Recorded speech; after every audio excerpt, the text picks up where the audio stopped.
Principal Doctor. Harrison Whitfield had a sacred philosophy at Millbrook Preparatory Academy in Newport.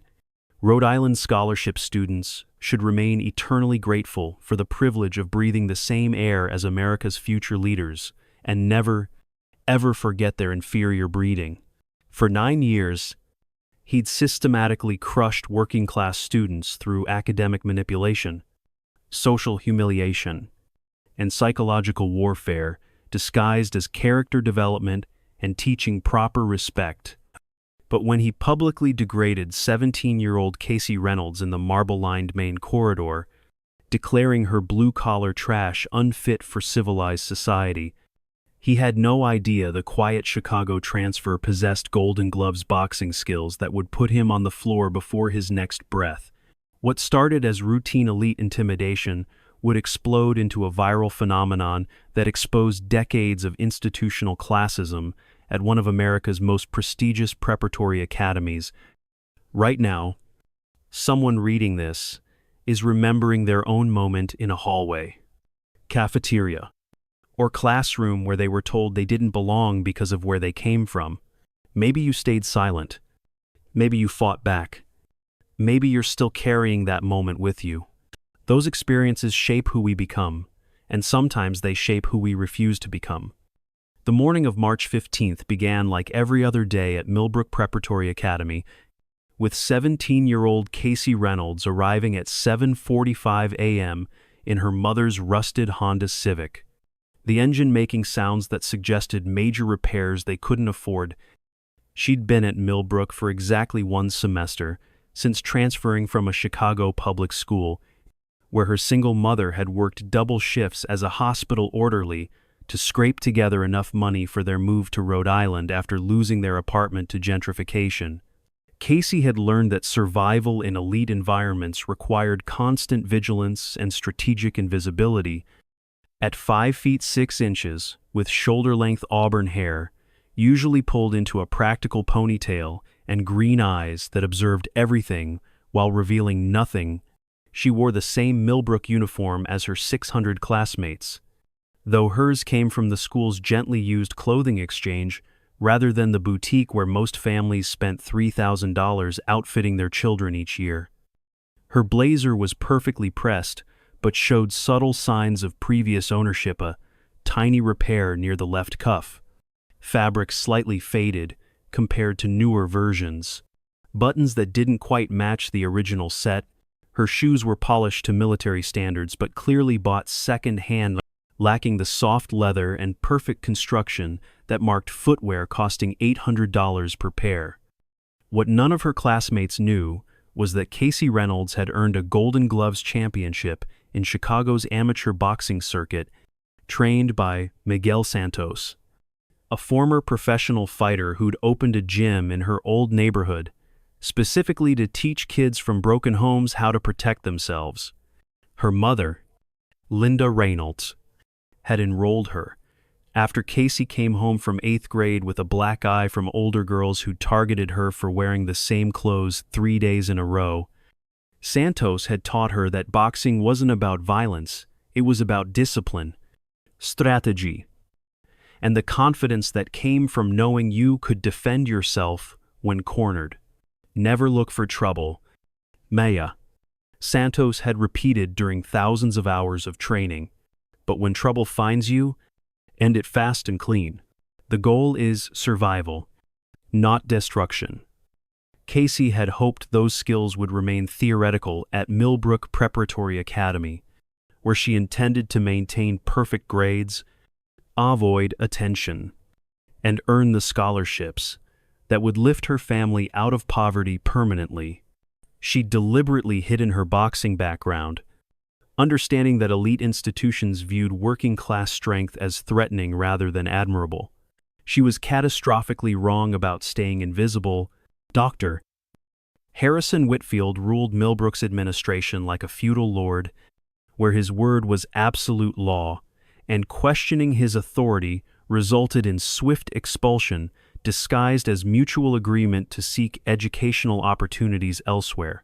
At 52, he was a fourth-generation Millbrook alumnus, whose great-grandfather had endowed the library, whose grandfather had funded the science wing, and whose father had served 20 years as board chairman before passing the legacy to his son. Whitfield had been appointed headmaster 12 years ago, specifically to restore traditional values to Millbrook after a brief period of progressive leadership had allowed too many scholarship students to dilute the school's character. The Board of Trustees, composed entirely of old Newport families whose ancestors had built Gilded Age mansions during America's first industrial boom, wanted someone who understood that Millbrook's true mission was preserving class distinctions rather than promoting social mobility. What they'd hired was a systematic bigot who used his PhD in educational psychology to implement sophisticated torture techniques that left no actionable evidence while destroying students' self-worth and academic confidence. Whitfield's office occupied the most prestigious location in Millbrook's historic main building, directly overlooking the manicured gardens where students gathered during free periods. The walls displayed his Harvard doctoral diploma, photographs with senators and governors, and portraits of previous headmasters dating back to Millbrook's founding in 1873. Behind his mahogany desk hung an oil painting of his great-grandfather in formal academic robes, creating an atmosphere of inherited authority that intimidated even faculty members. The centerpiece of his power was a locked filing system containing detailed psychological profiles of every scholarship student, documenting their behavioral deficiencies, attitude problems, and unsuitability for Millbrook's demanding environment. These files served as ammunition for systematic campaigns designed to force out students whose presence threatened the school's carefully maintained social ecosystem. Whitfield had perfected techniques of plausible deniability that allowed him to destroy students while maintaining his reputation as a distinguished educator. His methods included academic sabotage disguised as rigorous standards, social isolation implemented through subtle policy changes, and psychological manipulation that convinced parents their children's problems resulted from personal failings rather than institutional discrimination. Until Casey Reynolds transferred to Millbrook and unknowingly challenged everything he'd built. Casey's first encounter with Whitfield came during her second week at school, when she'd been called to his office for what was described as a routine academic consultation for transfer students. The meeting had been scheduled during lunch period, ensuring that other students would see her being escorted to the administrative winga, visual signal about her questionable status at the school. "Miss Reynolds," Whitfield had said, his voice carrying the practiced authority of someone accustomed to intimidating teenagers, "I've been reviewing your transcripts from your previous educational institution, and I have some concerns about your preparation for Millbrook's academic standards." Casey had looked down at her Chicago public school records, which showed a 4.0 grade average and perfect attendance despite working 20 hours per week at a grocery store to help support her family. "I'm not sure what concerns you're referring to, Dr. Whitfield. My grades have always been excellent. Grades can be misleading," Whitfield had replied, making notes on a tablet while speaking. The rigor of education in certain environments doesn't always translate to institutions like Millbrook, where we expect true academic excellence rather than mere completion of basic requirements. The implication was clear: Casey's perfect grades from Chicago were worthless because they came from a school serving poor students rather than an elite institution. Her academic achievements were being dismissed, not based on content or difficulty, but on the economic status of her previous classmates. "I understand that Millbrook has high standards," Casey had said carefully. "I'm prepared to work hard to meet them. Work ethic is admirable," Whitfield had continued, "but success here requires more than effort. It requires a certain cultural fluency that comes from proper breeding and appropriate social experiences. Students from backgrounds like yours often struggle with the transition to civilized academic discourse." The phrase "backgrounds like yours" carried the weight of institutional contempt, suggesting that Casey's poverty disqualified her from intellectual respectability regardless of her academic performance. Whitfield was establishing that her presence at Millbrook was temporary charity rather than earned achievement. "I'm here on academic merit," Casey had replied, her voice steady, despite the growing anger in her chest. "I earned this scholarship through test scores and grades, not charity." Whitfield had studied her for a long moment, perhaps surprised by her direct response rather than the grateful submission he'd expected. "We'll see about that," he'd said finally, "but I want you to understand that Millbrook has standards, and students who don't meet those standards find their experience here becomes very challenging." As Casey left Whitfield's office, she understood that she'd made a powerful enemy through no fault of her own, except refusing to accept his characterization of her intelligence as inferior. What she didn't realize was that the headmaster's standards were about to be tested by someone whose strength he couldn't imagine. Over the next 3 months, Whitfield's campaign against Casey intensified with surgical precision that revealed years of experience in psychological warfare against scholarship students. He arranged for her advanced placement courses to be accidentally scheduled at times that conflicted with required study halls, forcing her to choose between academic rigor and mandatory remedial instruction designed for struggling students. Her teachers, under pressure from administrative oversight, began finding errors in her previously perfect work, essays that would have earned a grades in Chicago received C+ marks with comments about unclear thinking and inappropriate analytical approaches. Her contributions to class discussions were consistently dismissed or redirected, while identical points made by Legacy students received praise for insight and sophistication. The harassment extended beyond academics into every aspect of school life. Casey's locker was moved to the basement level, far from her classes, and requiring her to arrive early and stay late to retrieve materials. Her name was mysteriously omitted from honor roll announcements despite maintaining perfect grades, and her applications for academic clubs were lost or submitted too late despite meeting all deadlines. Most insidiously, Whitfield began spreading subtle suggestions among faculty that Casey's academic success resulted from grade inflation at her previous school rather than genuine ability. These whispered doubts created a climate where her achievements were viewed with suspicion rather than recognition, undermining her confidence and isolating her from potential mentors. Other students noticed the systematic targeting, but were too afraid of becoming secondary victims to offer support. Millbrook's social hierarchy was ruthlessly enforced through a combination of peer pressure and administrative retaliation against anyone who challenged established norms. Associating with scholarship students marked as problematic could result in social exile or academic sabotage that affected college admissions. Marcus Chen was the exception. Marcus was a 16-year-old junior whose family had immigrated from Taiwan when he was 8 years old. His father worked as a software engineer for a defense contractor, providing enough financial stability to afford Millbrook's $60,000 annual tuition without qualifying for the kind of generational wealth that defined the school's aristocratic families. As one of only 18 Asian students at Millbrook, he'd experienced his own version of institutional prejudice.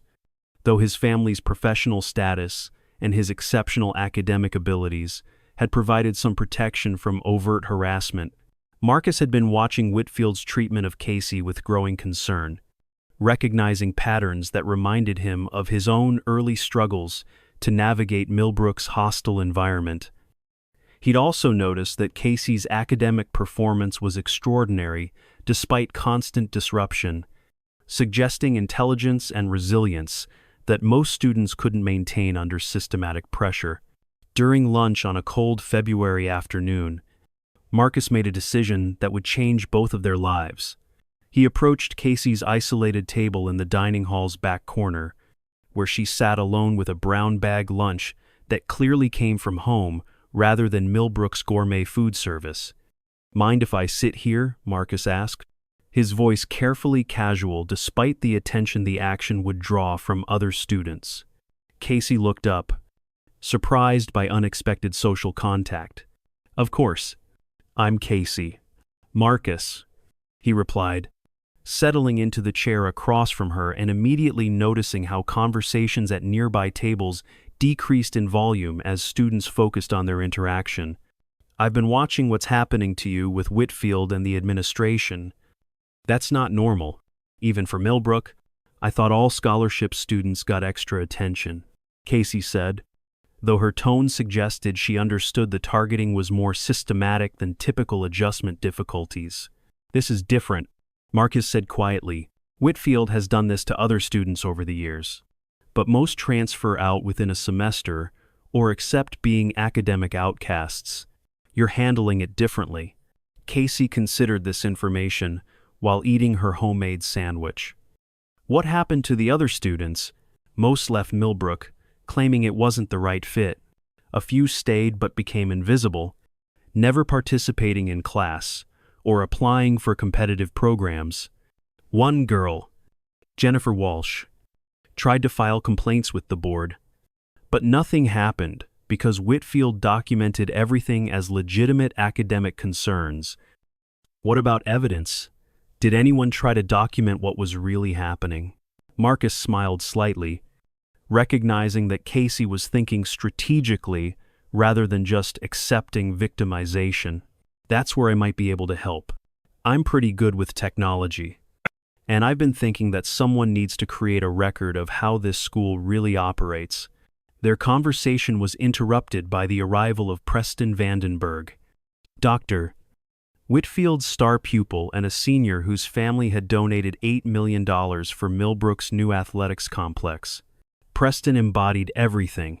The school represented fourth-generation legacy admission, trust fund worth $20 million, and the casual cruelty that came from never facing consequences for his actions. "Well, look at this touching scene," Preston announced loudly enough for surrounding tables to hear. "The scholarship kids found each other. How heartwarming." The comment was delivered with enough sarcasm to make the insult clear, while maintaining plausible deniability if challenged by faculty. Casey felt her muscles tense, recognizing the moment when verbal harassment could escalate to physical confrontation. "We're just having lunch," Casey said evenly, her voice carrying no fear, despite her awareness of Preston's social power. "In the wrong section," Preston replied, stepping closer to their table. "This area is reserved for students whose families actually contribute to Millbrook's mission, not charity cases who take resources away from deserving people." Marcus pulled out his phone, ostensibly to check messages, but actually to begin recording the interaction. His movement caught Preston's attention, and his expression shifted to something more dangerous. "Put that away," Preston ordered. "Nobody wants documentation of this conversation." "I'm not recording anything," Marcus replied calmly, though he continued capturing audio. "Just checking my class schedule." Preston reached across the table and grabbed Marcus's phone, his action drawing gasps from nearby students, who recognized that he'd crossed a line from verbal harassment to theft. As he examined the device, his face darkened when he discovered the recording application. "You were documenting me," he said, his voice carrying genuine threat. "That's illegal without consent." "Actually, Rhode Island is a one-party consent state," Marcus replied with confidence that came from having researched the law specifically for this situation. "I can record any conversation I'm part of." Casey watched the interaction with growing tension. Recognizing that Preston's humiliation at being corrected by an Asian student was likely to result in escalated aggression, her boxing training had taught her to assess threat levels and prepare for violence before it became unavoidable. "Give him the phone back," Casey said quietly, her voice carrying an undertone that made Preston look at her more carefully, or what Preston asked. Stepping around the table to position himself between the two scholarship students and the nearest exit, "You'll complain to your welfare caseworker about the mean rich kids." That's when Casey made a mistake that would have serious consequences.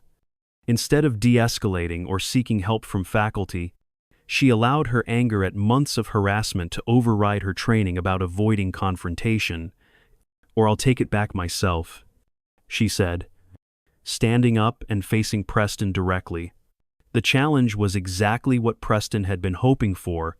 As the headmaster's protégé, he understood that any physical altercation with Casey would be interpreted in his favor by the administration. Regardless of who actually initiated contact, he'd also been instructed by Dr. Whitfield to look for opportunities to provoke scholarship students into behavior that could justify their removal from Millbrook. "I'd love to see you try," Preston said, holding Marcus's phone above his head and grinning at the size difference between himself and Casey. The confrontation had drawn attention from the entire dining hall, with students pulling out their own phones to record what appeared to be an inevitable fight. Several faculty members on lunch duty had noticed the commotion but seemed reluctant to intervene in a situation involving Dr. Whitfield's favorite student. Casey realized she was facing a no-win scenario. If she backed down, Preston would keep Marcus's phone, and the harassment would intensify with the knowledge that they could be physically intimidated. If she tried to retrieve the phone, any contact would be characterized as assault on her part, giving Whitfield the excuse he needed to have her expelled. That's when Dr. Harrison Whitfield himself arrived. The headmaster's appearance in the dining hall was unusual enough to draw attention from every student and faculty member present. His expression carried the cold satisfaction of someone who'd orchestrated the confrontation and was prepared to exploit its outcome for maximum damage to his target. "Miss Reynolds," Whitfield said, his voice carrying across the now silent dining hall, "I understand you're having difficulty adapting to Millbrook's community standards." Preston took Marcus's phone. Casey replied, trying to keep her voice steady, despite her awareness that she was being set up for elimination. "We were just asking for it back. Mr. Vandenberg is one of our most distinguished students," Whitfield said, making notes on the ever-present tablet he used to document disciplinary incidents. If he felt it necessary to confiscate electronic devices, I'm sure he had legitimate concerns about appropriate usage. The blatant favoritism was so obvious that even legacy students looked uncomfortable, but none dared challenge the headmaster's interpretation of events. Casey understood that she was witnessing institutional power protecting privilege regardless of facts or fairness. "He stole private property," Casey said firmly. "That's not disciplinary action. That's theft." Whitfield's expression hardened at the direct challenge to his authority. "Miss Reynolds, you seem confused about how things work at Millbrook. Perhaps this is an appropriate moment to discuss whether you're truly suited for our academic environment." The threat was clear, and Casey realized that Whitfield intended to use this manufactured incident to justify her expulsion. Months of systematic harassment had been building to this moment, where her natural response to injustice would be used as evidence of her unsuitability for civilized society. "I understand perfectly," Casey replied, her voice carrying the steel that came from years of boxing training. "You use your position to protect students who break rules while punishing students who report their behavior. That's not education. That's corruption." The accusation hit Whitfield like a physical blow, and for a moment his carefully maintained composure cracked to reveal the rage beneath. No scholarship student had ever dared to characterize his leadership as corrupt, especially not in front of 300 witnesses who would carry the story throughout Millbrook's community. "Miss Reynolds," Whitfield said, his voice dropping to a whisper that somehow carried more menace than shouting, "you've just demonstrated exactly why students from your background don't belong in institutions like Millbrook. You lack the breeding, the culture, and the basic respect for authority that civilized education requires." He stepped closer, using his height and position to create physical intimidation in front of the entire student body. "You are trailer park trash, unfit for civilized society, and your presence here diminishes every student who earned their place through proper family connections and appropriate social standing." The insult hung in the air like a physical assault, and Casey felt something shift inside her chest. Dr. Whitfield had just made the biggest mistake of his career. The words, "trailer park trash," echoed through the dining hall's marble architecture, reverberating off crystal chandeliers and oil paintings of Millbrook's founding fathers like a gunshot in a cathedral. 300 students stood frozen with phones raised, capturing the moment when institutional arrogance finally overplayed its hand against someone who possessed the skills and courage to respond appropriately. Casey Reynolds felt something fundamental shift inside her chest as Dr. Whitfield's insult settled over the silent dining hall. Years of boxing training had taught her to recognize the exact moment when verbal intimidation crossed the line into assault, when backing down would invite escalated aggression, and when the only appropriate response was overwhelming, force delivered with surgical precision. Miguel Santos's voice echoed in her memory. When someone attacks your dignity in public, Maya, they're testing whether you'll defend yourself or accept being a victim for life. Choose carefully, because everyone watching will remember what you decide. Dr. Whitfield stepped even closer, pointing his finger directly at Casey's face while continuing his verbal assault. You don't belong here. You don't deserve to be here. And I'm going to make sure you understand exactly what happens to people who forget their place in the natural order of society. That's when Casey's Golden Gloves training took over completely. Her movement was so fluid and precise that most observers missed the transition from stillness to violence. As Whitfield leaned forward to emphasize his threat, Casey's left hand shot out in a perfect jab that connected with his solar plexus with enough force to lift his feet off the marble floor. The punch was technically flawless textbook form, perfect timing, devastating impact delivered in less than half a second. Whitfield doubled over, gasping for air that wouldn't come. And Casey's right cross followed immediately with the kind of precision that had earned her 3 consecutive Golden Gloves championships in Chicago's most competitive division. The punch connected with his jaw at the perfect angle, rotating his head and sending him crashing into the nearest dining table with a sound that echoed through the hall like breaking furniture. The entire sequence jab, cross, knockout took exactly 1.7 seconds, according to the high-definition video that Marcus Chen's phone captured from the perfect angle. Dr. Harrison Whitfield, headmaster of one of America's most prestigious preparatory academies, lay unconscious among scattered lunch trays and spilled beverages, while 300 of the nation's future elite stared in shocked silence at the 17-year-old scholarship student who just destroyed their authority figure with 2 punches. Casey stood over Whitfield's motionless form, her stance still perfect, hands still raised in defensive position, her voice carrying clearly across the silent dining hall. That's what happens when you forget that respect is earned, not inherited.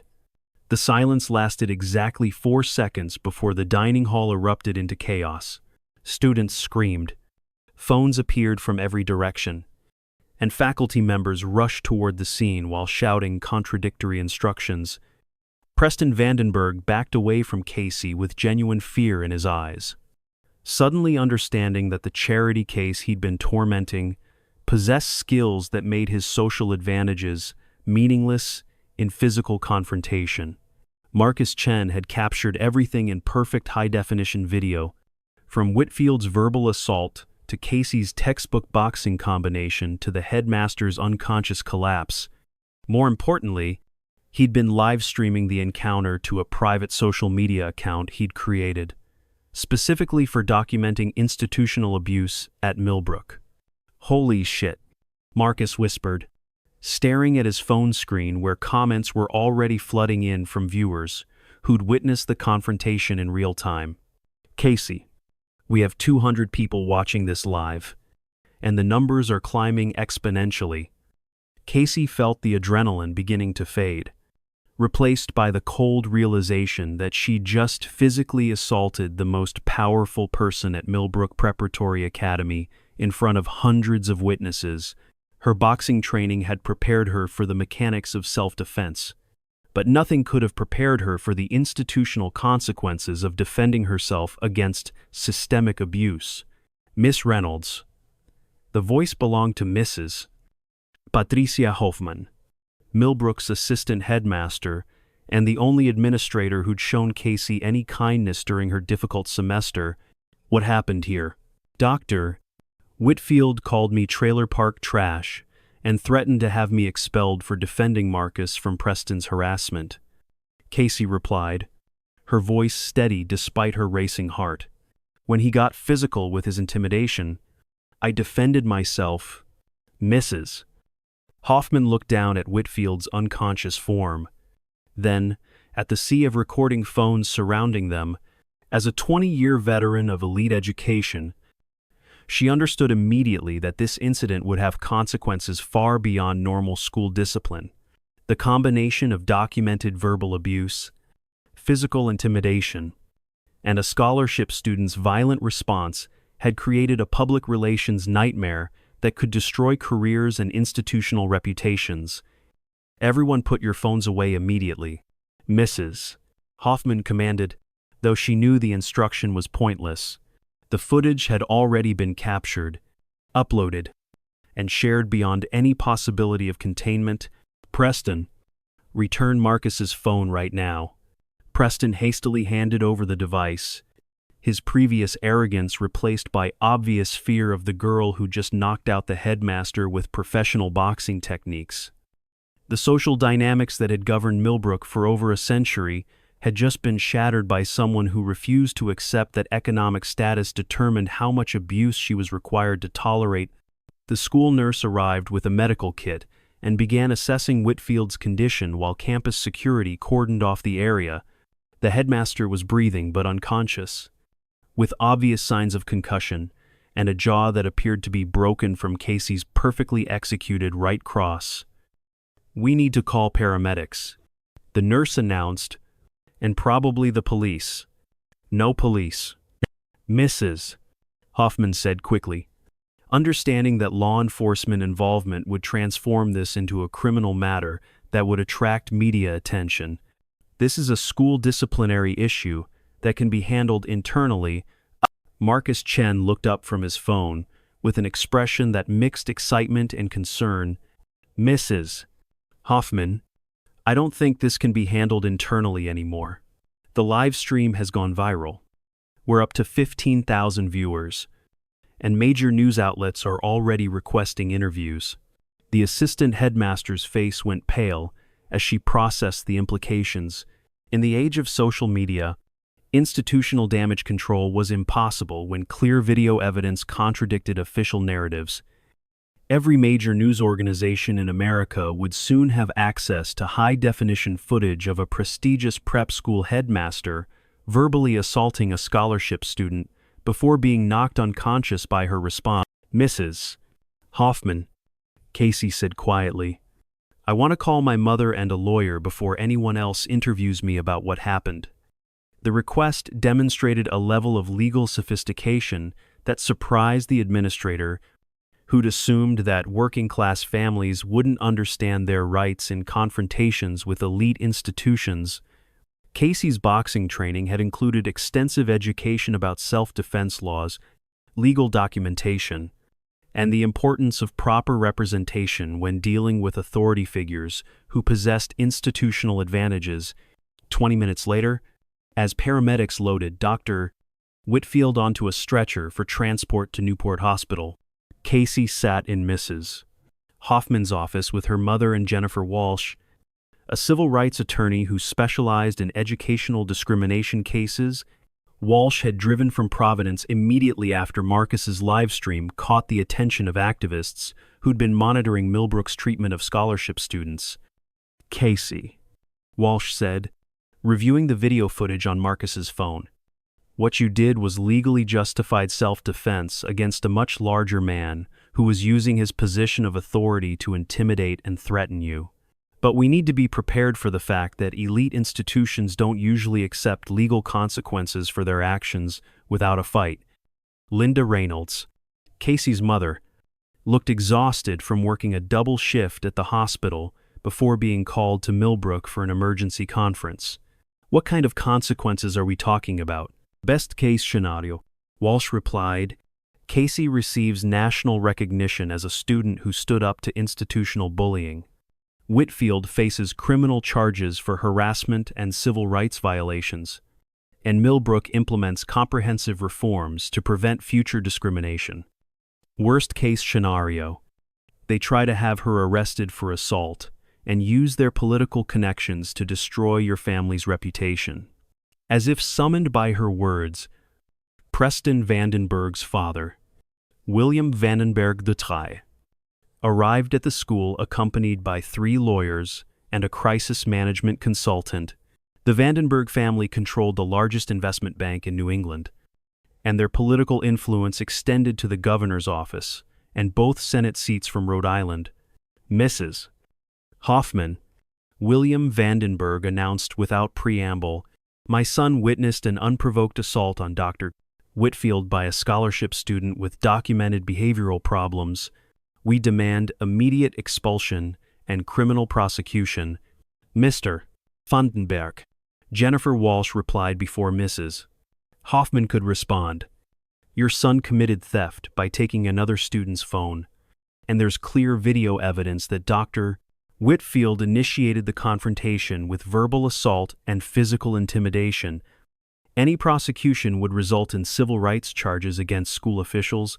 The standoff continued for 30 minutes before Newport Police Detective Sarah Martinez arrived to investigate reports of assault at the prestigious academy. Martinez, a Puerto Rican woman who'd grown up in Providence's working-class neighborhoods, reviewed the video evidence with the professional detachment of someone who'd investigated thousands of similar cases. "Mr.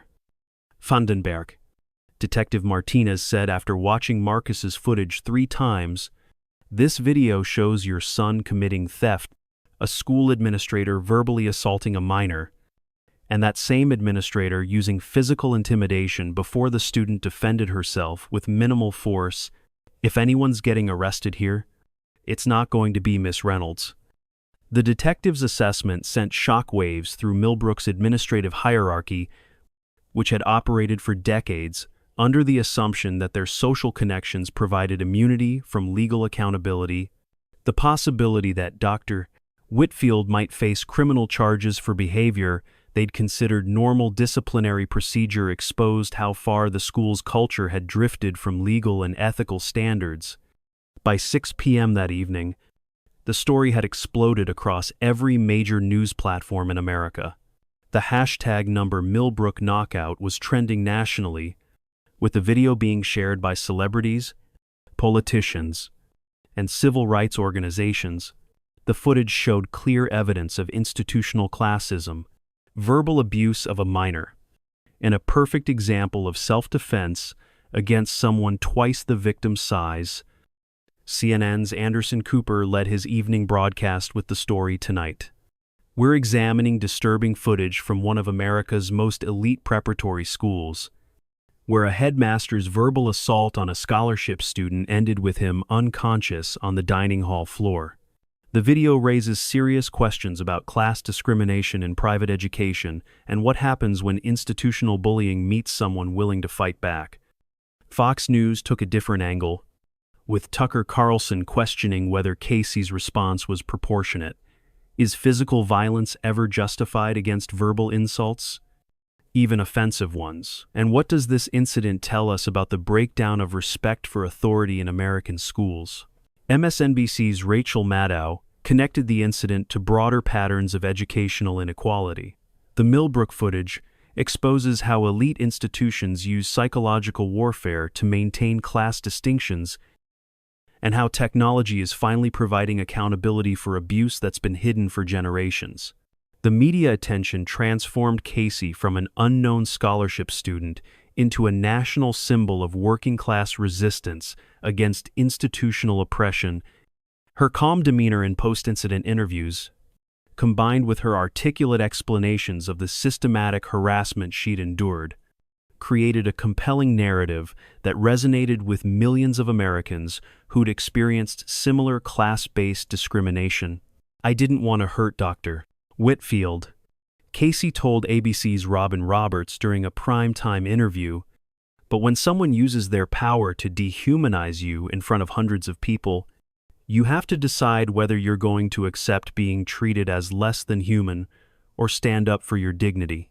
I chose dignity." The interview was viewed by 12 million people and generated hundreds of thousands of comments supporting Casey's actions. The story had tapped into deep frustrations about economic inequality, educational access, and the way elite institutions protected privilege while punishing merit. Meanwhile, the FBI's Civil Rights Division had opened an investigation into systematic discrimination at Millbrook Preparatory Academy. Federal agents interviewed dozens of current and former scholarship students, faculty members, and administrators, uncovering evidence of institutional practices that violated multiple civil rights statutes. The investigation revealed that Whitfield had orchestrated the removal of 47 scholarship students over 9 years through manufactured disciplinary incidents, academic sabotage, and psychological harassment designed to force voluntary withdrawals. The pattern was so systematic that federal prosecutors began preparing criminal charges under the Civil Rights Act of 1964. Dr. Harrison Whitfield was arrested at Newport Hospital 2 days after regaining consciousness, charged with deprivation of civil rights under color of authority, harassment of a minor, and conspiracy to discriminate based on economic status. The arrest was broadcast live on every major news network, showing the prestigious headmaster in handcuffs being led away from the medical facility where he'd been treated for injuries inflicted by a teenage girl defending herself. The legal proceedings became a media sensation that exposed decades of hidden abuse at one of America's most exclusive institutions. During the trial, prosecutors presented evidence that Millbrook had systematically violated federal anti-discrimination laws while using scholarship programs as public relations tools to disguise practices that maintained economic segregation. Dr. Whitfield didn't just assault Casey Reynolds. Federal prosecutor Amanda Rodriguez told the jury during opening statements, "He assaulted the fundamental principle that all students deserve equal treatment, regardless of their family's economic status. His actions represent institutional racism, dressed up as educational standards." The defense attempted to characterize Casey's response as disproportionate violence against a distinguished educator, but the strategy backfired spectacularly when video evidence showed Whitfield's deliberate escalation and physical intimidation. The prosecution's expert witnesses, including professional boxing trainers and self-defense instructors, testified that Casey's response was textbook defensive technique, using minimal, necessary force. Miss Reynolds used exactly the amount of force required to stop an ongoing assault, testified Miguel Santos, Casey's former boxing coach, who'd flown from Chicago to testify. She could have inflicted much more serious damage, but chose techniques designed to incapacitate without causing permanent injury. That shows remarkable restraint and professional training. The jury deliberated for less than 3 hours before returning guilty verdicts on all charges. Dr. Whitfield was sentenced to 4 years in federal prison. His career destroyed and his reputation permanently tainted by conviction for civil rights violations against students he'd been entrusted to educate. The civil lawsuit against Millbrook Preparatory Academy resulted in an $18 million settlement that funded comprehensive anti-discrimination programs, independent oversight systems, and scholarships for students from working-class backgrounds. More importantly, the school was required to admit that its disciplinary policies had systematically targeted scholarship students and commit to fundamental reforms under federal monitoring. Casey Reynolds graduated from Millbrook as valedictorian 6 months later, having maintained perfect grades despite the trauma of national media attention and legal proceedings. Her graduation speech, delivered to a completely transformed student body and administration, focused on the relationship between individual courage and institutional change. 8 months ago, I was told that students like me should be grateful for the opportunity to exist in the same space as students from wealthy families. Casey told the assembled graduates, their families, and national media representatives, I was told that my economic background disqualified me from intellectual equality and that questioning authority was evidence of poor breeding. She paused, looking out at an audience that included the new headmaster, Dr. Maria Santos, a former public school principal hired specifically to implement equity reforms, and several members of Congress who'd attended to demonstrate support for educational civil rights. What I learned is that respect isn't something you inherit with a trust fund or buy with family donations. Respect is something you earn through character, integrity, and the courage to stand up for what's right, even when the consequences seem overwhelming. The speech was broadcast live on C-SPAN and shared millions of times across social media platforms, inspiring new generations of students to recognize their own power, to challenge institutional abuse, and demand equal treatment, regardless of their family's economic status. Harvard University, Yale, Stanford, and MIT all offered Casey full scholarships with additional stipends for living expenses and research opportunities. She chose Harvard Law School's early admission program, with plans to specialize in civil rights law and educational equity litigation. I want to make sure no other student has to use boxing skills to get basic respect in an educational institution, Casey explained during her acceptance interview, but if they do, I want to make sure they have legal support and institutional accountability. Marcus Chen graduated as salutatorian and received a full scholarship to MIT, where he developed technology solutions for documenting and preventing institutional harassment. His hidden camera and live streaming system became the foundation for a nonprofit organization that helps students create accountability in schools where traditional reporting systems failed to protect vulnerable populations. Preston Vandenberg faced no criminal charges but was expelled from Millbrook and rejected by every Ivy League school, despite his family's legacy connections and donation history. The viral footage of his theft and harassment had made him a liability that even elite institutions wouldn't risk accepting. He eventually enrolled at a regional college in Vermont, his social media presence heavily monitored by admissions officers who'd seen too much evidence of his character. The broader impact of the Millbrook incident extended far beyond a single school or even the elite education system. The case became a landmark precedent for civil rights enforcement in private educational institutions, establishing legal frameworks that protected students from economic discrimination disguised as academic standards.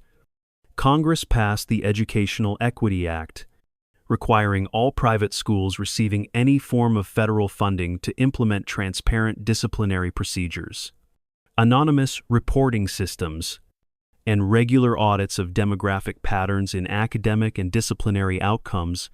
The legislation was nicknamed Casey's Law by civil rights organizations, though Casey herself preferred to focus on systemic change rather than personal recognition. Dr. Harrison Whitfield served his full sentence at a minimum security federal facility, where he became something of a pariah among inmates who discovered his conviction involved bullying teenagers.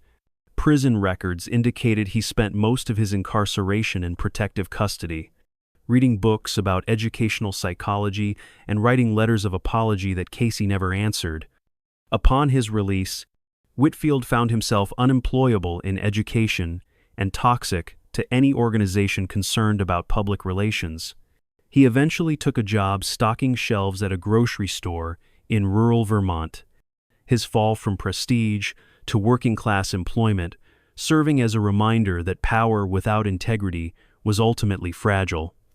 Casey Reynolds established the Working Class Warriors Foundation during her second year at Harvard Law School, providing legal support and advocacy training for students facing institutional discrimination based on economic status.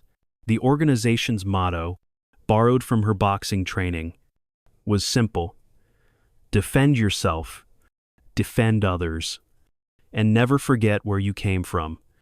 The Foundation's first major case involved a public school district in Texas that was tracking working-class students into vocational programs while automatically placing wealthy students in college preparatory courses regardless of academic ability.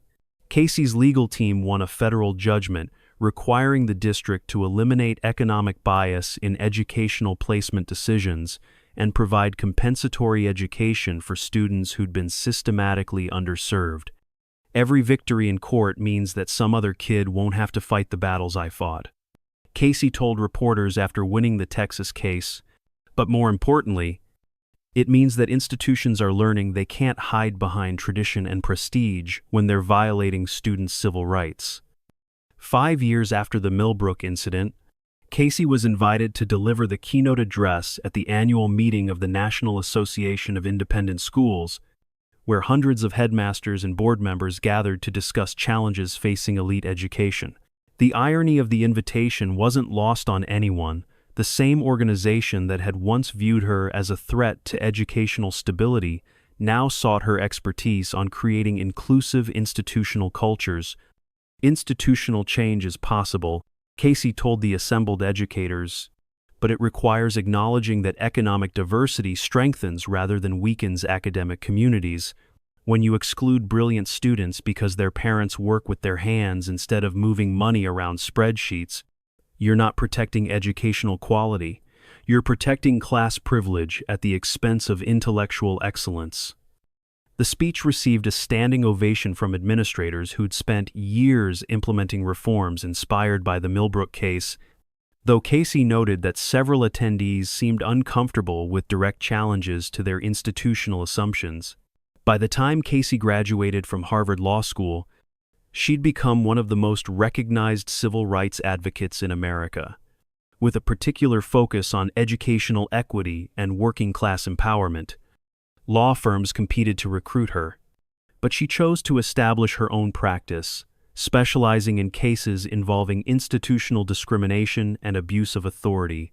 Her first high-profile case involved a prestigious university that had been systematically discriminating against first-generation college students through counseling practices that steered them toward less competitive majors, graduate programs.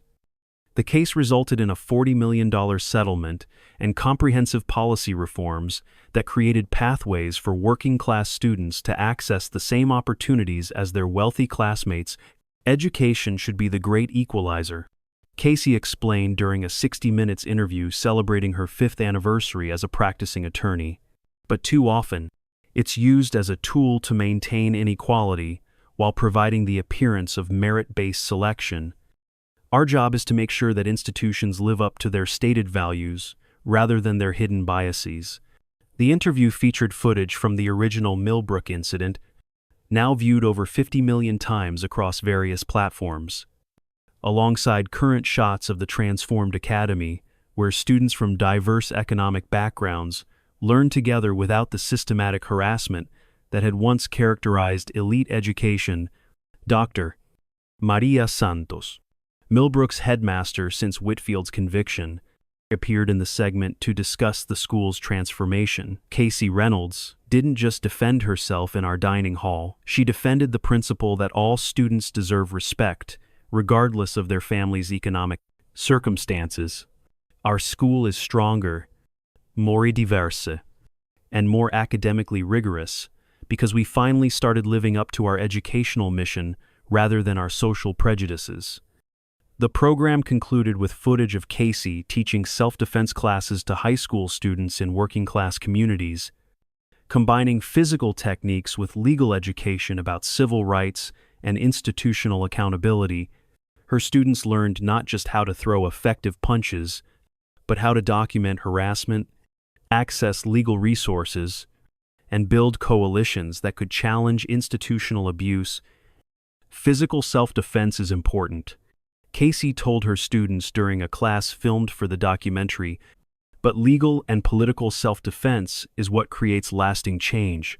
When you understand your rights and how to enforce them, you become much more dangerous to people who want to keep you powerless.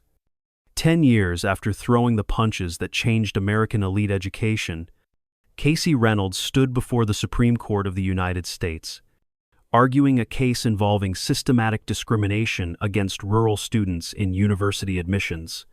The justices listened intently as she presented evidence that prestigious institutions were using geographic and cultural biases to exclude academically qualified applicants from working-class backgrounds. Your Honors, Casey concluded her argument. Institutional prestige cannot justify institutional prejudice. When educational excellence becomes a mask for economic exclusion, we've betrayed the fundamental promise that merit should determine opportunity in American society. The court's eventual decision in Reynolds v. University of Virginia established nationwide precedent requiring institutions to eliminate economic bias from admissions processes, creating opportunities for millions of students whose academic abilities had previously been discounted because of their families' financial circumstances. As Casey left the Supreme Court building that day, she thought about the scared 17-year-old girl who'd walked into Millbrook Preparatory Academy 10 years earlier, hoping only to keep her head down and earn the grades necessary for college admission. That girl could never have imagined that defending herself against a verbal assault would lead to a career spent defending the civil rights of students across America. Her phone buzzed with a text message from Marcus Chen, now a successful technology entrepreneur whose anti-harassment software was used by thousands of schools nationwide. Watching the Supreme Court argument online, Dr. Whitfield must be spinning in his minimum wage grave. Well done, champ. Casey smiled, remembering the friendship that had sustained her through the darkest moments of institutional harassment and the legal battles that followed. Marcus had been there when she needed an ally, just as she'd been there when Preston Vandenberg tried to intimidate him into silence. Their partnership had proven that working-class students could not only survive elite institutions but transform them for future generations.